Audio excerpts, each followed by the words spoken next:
Hey everybody, and welcome to another how to play video. In this video we're going to be looking at King's Cup Extreme, a classic drinking game revamped. So a lot of you may already be familiar with the classic King's Cup game where you use a regular deck of cards to actually play a King's Cup. But this game actually kind of utilizes that same mechanic but a little bit differently. So let me go ahead and explain how this game works. Before I take a look at it though, I do want to go ahead and just show you a couple things here. So in terms of supply, this is 120 waterproof cards, very important for any games that you can optionally play with, alcohol, drinking, so on and so forth. 3+ players, yeah, it's pretty much impossible to play with just 2 players, so you do need at least 3 or more. On average it takes 30 minutes, but sometimes less, sometimes more. Usually actually less once people already know how to play the game. And then age is 21 plus, although you can play this game under that age if you just don't use, actual drinking and you just play it for fun with like water or other stuff, but obviously the intended purpose is to, have it as a drinking game. So upon opening the box, you'll see a couple things. The very first thing, you're going to see like it's almost like a disclaimer thing. I'm not going to be, really reading that, but it's a disclaimer, like, oh, you kind of already get the point. Like basically any game that has drinking involved, they put a little disclaimer like, drink responsibly and so on and so forth. Anyway, here are the rules. Introduction, drinking game, necessary components, and so on and so forth. Pretty simple. And then here are the actual cards. So there are a lot of cards. I believe that's it. Yep, there we go. There are plenty of cards, and each card actually has a very different effect. It's not like the regular King's Cup where, the same 4 kings will always do the same thing, or the same, well, that's a bad example because that's a king. But like the same 4 jacks, the same 4 10s, the same 4 7s, and so on. And here, each of them have a very different effect, except for the Hail to the King cards, which are essentially serving as the king. So you should be able to find 8 Hail to the King cards. Now the game is going to be over once the 4th Hail to the King card is picked up. But I'll talk about how to play the game first before I actually show that. So I'm going to go ahead and move the rules over here, and let's go ahead and demonstrate how to play King's Cup Extreme. Alright, so in terms of supplies, what you're going to need, aside from what the game actually gives you, is 1 cup. That's basically it. Obviously everybody needs a drink as well, but you do need 1 cup to actually place right in the middle.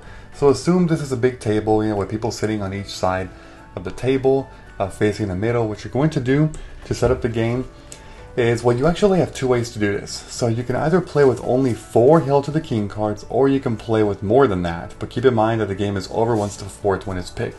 So let me go ahead and demonstrate with just 4. So I'm going to remove 4 of these away from the game, and there's 4 in here. So I'm going to go ahead and just mix up these Hail to the King cards in there. So, like that, one right here, and so on and so forth. Then you want to go and give it a big shuffle. I'm not going to give it a really good shuffle this time because it's just for demonstration purposes, but normally you would just shuffle, like very well, very extensively, so that nobody knows the contents. So what you're then going to do once you actually shuffle it, again, I'm not doing that, but because I'm just demonstrating. But what you're going to do is essentially grab these cards and pretty much just lay them around the entire cup. There are a lot of cards, and each card, aside from the Hail to the Kings, essentially do the same thing. So there we go.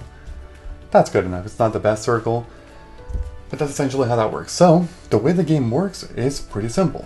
1 player at a time is going to go in and take a card by random, without looking at it. Go ahead and pull it, and then you read the card effect. So let me go ahead and demonstrate. Let's assume there's a, 3-player game. 1, 2, and 3 over there. So the first player, me, I'm just going to pick, I'll pick this one right here. I'm going to pick this card. This one says Ninja Star. I throw this card at the beverage of the player furthest away. If I hit it, that player must finish their beverage. If I miss, I drink. Pretty simple, right? So you simply get this card, and then you throw it at the beverage of the player furthest away from you.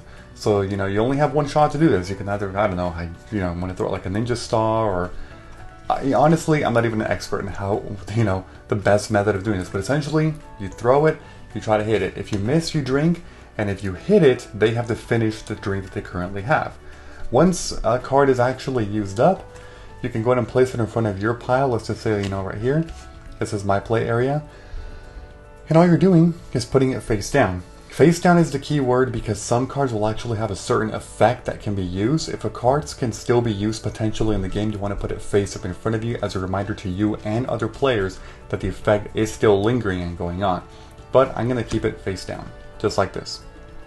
Then the next player is going to go play proceeds to the left. They're going to pull, let's say, this card. This is a Polygraph card. This one says, I make a statement about myself. Each of you guesses whether it's true or false. If you're wrong, drink. For each correct guess, I drink. So, yeah, because there's 3 players, you make a statement. Let's say this person got it right, or, got it right by guessing true or false. And then me over here, this player over here, got it wrong.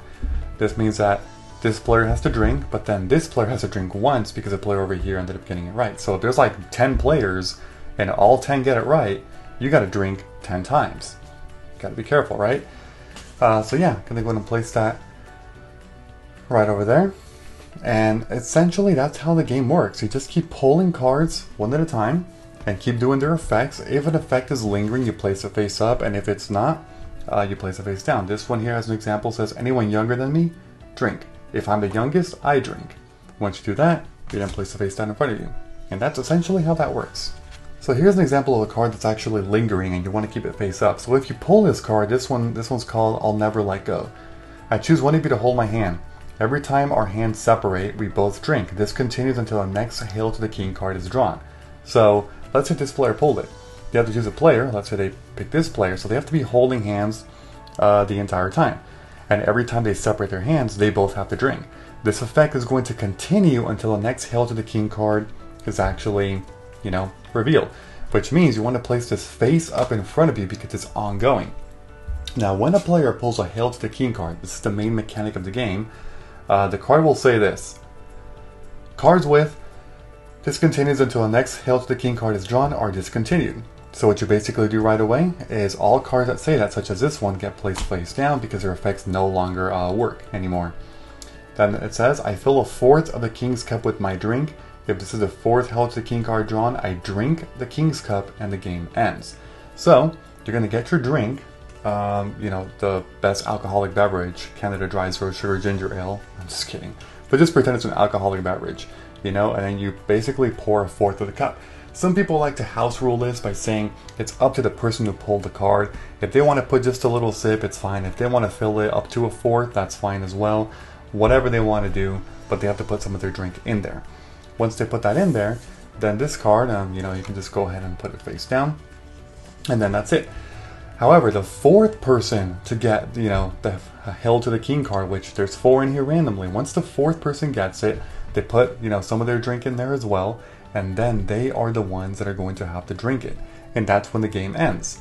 So, you really don't want to be the 4th Hail to the King because you are going to, suffer, unfortunately, by actually drinking a mixed drink of a bunch of stuff, whatever that is.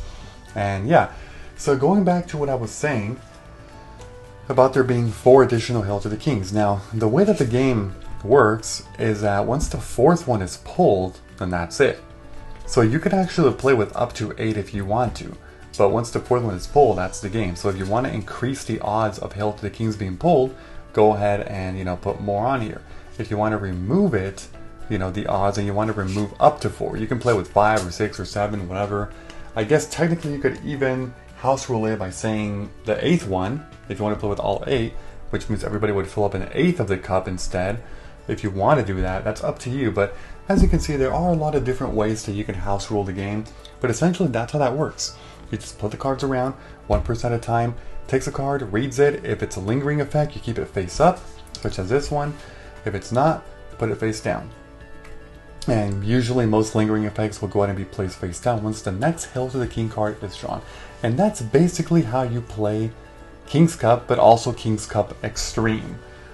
King's Cup, the regular version, is actually a little bit different because it uses a regular deck of cards, but that's something I can definitely cover in a different video if you actually are curious.